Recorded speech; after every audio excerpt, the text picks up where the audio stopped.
Voters list പരിഷ്കരണം, സമഗ്രമായ പരിഷ്കരണം വളരെ ഗൗരവമുള്ള ഒന്നാണ്. കാരണം ഒരു പൗരന്റെ പൗരത്വമാണ്, സമ്മതിദാന അവകാശമാണ്. അത് അതിൽ മാത്രം ഒതുങ്ങി നിൽക്കുന്നതല്ല. ഓരോ ആളും ആരെയും കാത്തു നിൽക്കാതെ വളരെ സിമ്പിളായി ഫോറം പൂരിപ്പിച്ച് കൊടുക്കുകയും ആ ഫോറം പൂരിപ്പിക്കുന്ന കാര്യത്തിൽ സന്നദ്ധ പ്രവർത്തകരുടെ സഹായം ആവശ്യമുണ്ട് എങ്കിൽ തേടുകയും ചെയ്യണം. പ്രവർത്തകരോട് പറയാനുള്ളത്, തെരഞ്ഞെടുപ്പ് ജോലിയൊക്കെ ആണെങ്കിലും ശരി, അതിനിടയിൽ ഈ വിഷയത്തിൽ ശ്രദ്ധ ഊന്നണം.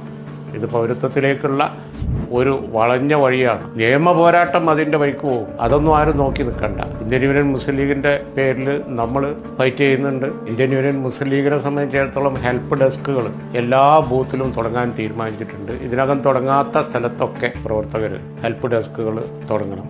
മതേതരത്വത്തിലും എല്ലാവരുടെയും അവകാശത്തിൽ ഒരുപോലെ വിശ്വസിക്കുകയും ചെയ്യുന്ന സർവ്വ കക്ഷിക്കാരോടും എനിക്ക് ഈ സന്ദർഭത്തിൽ പറയാനുള്ളത്, വോട്ടവകാശം ലഭ്യമാക്കാൻ ജനങ്ങളെ സഹായിക്കണം. ഓരോ ബൂത്തിലും അതിനുവേണ്ടി സഹായിക്കണം എന്നുള്ളതാണ്. ഒരു ദിവസങ്ങൾ കളയരുത്. കുറഞ്ഞ ദിവസങ്ങൾ മാത്രം, മണിക്കൂറുകൾ മാത്രമേ ഉള്ളൂ. എല്ലാവരും അവനവൻ്റെ വോട്ട് ഉറപ്പുവരുത്തണം എന്നപേക്ഷിക്കുകയാണ്.